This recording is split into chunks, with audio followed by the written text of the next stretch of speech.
நம் தேவனாகிய இயேசு கிறிஸ்துவினால் உங்களுக்கு கிருபையும் சமாதானமும் சந்தோஷமும் உண்டாவதாக. இன்னைக்கு நாம தேவனுடைய ஊழியக்காரர் குறித்த வேத பகுதிகளை ஒரு தலைப்பின் கீழாக பார்க்க போறோம். அந்த தலைப்பானது அழைக்கப்பட்ட ஊழியத்தை நிறைவேற்றுதல். தேவன் ஒவ்வொருத்தரையும் ஒரு குறிப்பிட்ட திட்டத்திற்காக அழைத்திருப்பாரு. அந்த சித்தத்தை செய்து முடிப்பதே அவருடைய விருப்பமா இருக்கும். அப்படியாக அவர் எந்த ஊழியத்தை நமக்காக நியமித்திருக்கிறாரோ அதுல நாம நிலைத்திருப்பவர்களாக இருக்கணும். முக்கியமாக ஊழியத்துடைய ஆரம்ப நிலையில எல்லாருமே பொதுவான ஒரு ஊழியத்தை கூடி செய்து வந்துட்டு இருப்பாங்க.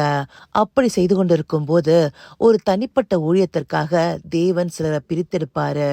அப்படி பிரித்தெடுக்கும் போது அவர்களை அந்த ஊழியத்தை செய்ய மற்றவர்கள் வழிவிட்டு அனுப்புபவர்களாகவும் இருக்கணும்.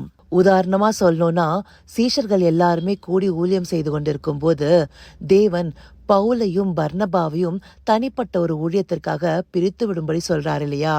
இதை நாம அப்போஸ்தலர் 13வது அதிகாரம் 2வது வசனத்துல பார்க்க முடியும்.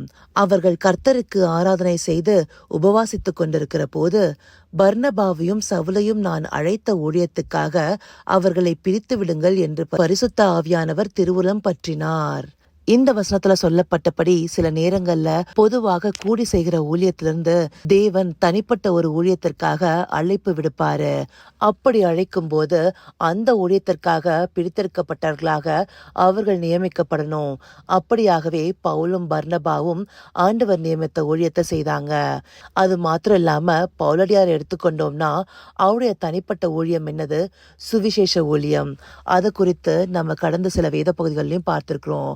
அப்படி ஆண்டவர் அவருக்கு நியமித்த ஊழியத்தை செய்து முடிக்கிறதே அவருடைய குறிக்கோளா இருந்தது. அதையே பவுலடியார் அப்போஸ்தலர் 20வது அதிகாரம் 24வது வசனத்துல, ஆகிலும் அவைகளில் ஒன்றையும் குறித்து கவலைப்படேன், என் பிராணனையும் நான் அருமையாக எண்ணேன், என் ஓட்டத்தை சந்தோஷத்தோடு முடிக்கவும் தேவனுடைய கிருபையின் சுவிசேஷத்தை பிரசங்கம் பண்ணும்படிக்கு நான் கர்த்தராகிய இயேசுவினிடத்தில் பெற்ற ஊழியத்தை நிறைவேற்றவுமே விரும்புகிறேன். இந்த வசனத்துல அவர் சொன்னபடி ஆண்டவராகிய இயேசு கிறிஸ்து அவருக்கு நியமித்த ஊழியத்தை சரியாக செய்து முடிக்கிறதே அவருடைய விருப்பமா இருந்தது. அந்தபடியாக அவர் செய்து முடித்தாரு. அதனாலதான் நல்ல போராட்டத்தை போராடினேன், ஓட்டத்தை முடித்தேன்னு அவர் உறுதியோடு சொன்னாரு.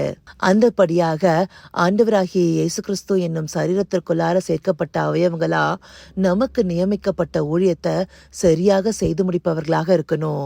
அததான் ரோமர் 12வது அதிகாரம் 7வது வசனம், ஊழியம் செய்கிறவன் ஊழியத்திலும் போதிக்கிறவன் போதிக்கிறதிலும்னு அவங்களுக்கு தேவன் தம்முடைய கிருபையின்படி நியமித்த ஊழியத்தை சரியாக செய்து முடிக்கணுங்கிறத வேத பகுதிகளும் சொல்லுது.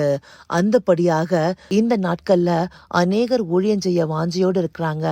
அப்படியாக ஊழியம் செய்ய விருப்பப்படுறவங்க தேவன் தனக்கு நியமித்ததை சரியாக செய்து முடிக்கிறதையே விருப்பமாக கொண்டிருக்கணும். துவக்கத்திலே சொன்ன மாதிரி ஆரம்ப நிலையில பொதுவான ஊழியத்தை செய்து கொண்டிருக்கலாம். அதற்கு பிற்பாடு தேவன் ஒரு தனிப்பட்ட ஊழியத்துக்கு அழைக்கும் போது அந்த ஊழியத்தில் நிலைத்திருந்து அதை சரியாக செய்து முடிக்கிறவர்களாக இருக்கணும். அப்படியாக நமக்கு நியமிக்கப்பட்ட ஊழியத்தை சரியாக செய்து முடிப்பதே தேவனுடைய விருப்பமாக இருக்கு.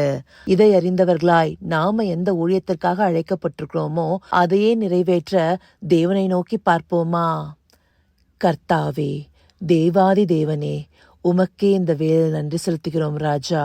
அப்பா, நீங்க ஒவ்வொருத்தருக்கும் தனிப்பட்ட ஊழியத்தை நியமித்து அந்த ஊழியத்திற்காக அவங்கள அழைக்கும் போது அதில் நிலைத்திருந்து அதையே செய்து முடிப்பவர்களாக இருக்கணுங்கிறத இந்த வேத பகுதிகள் மூலமாக எங்களுக்கு காண்பிச்சிருக்கீங்க தகப்பனே.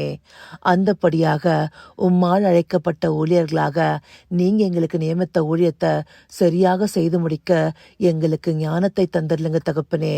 நீரழைத்த ஊழியத்தில் நிலைத்திருந்து அதை சரியாக செய்து முடிக்க தேவரீர் எங்களுக்கு தயவு பாராட்டுங்க. அப்படியே நீங்கள் நடத்த போகிற கிருபைக்காய் நன்றி. சகலவித துதி மகிமை கனம் யாவும் ஒருவருக்கே செலுத்துகிறோம். இயேசு கிறிஸ்துவின் மூலமாய் வேண்டிக் கொள்கிறேன் பிதாவே. ஆமேன், ஆமேன்.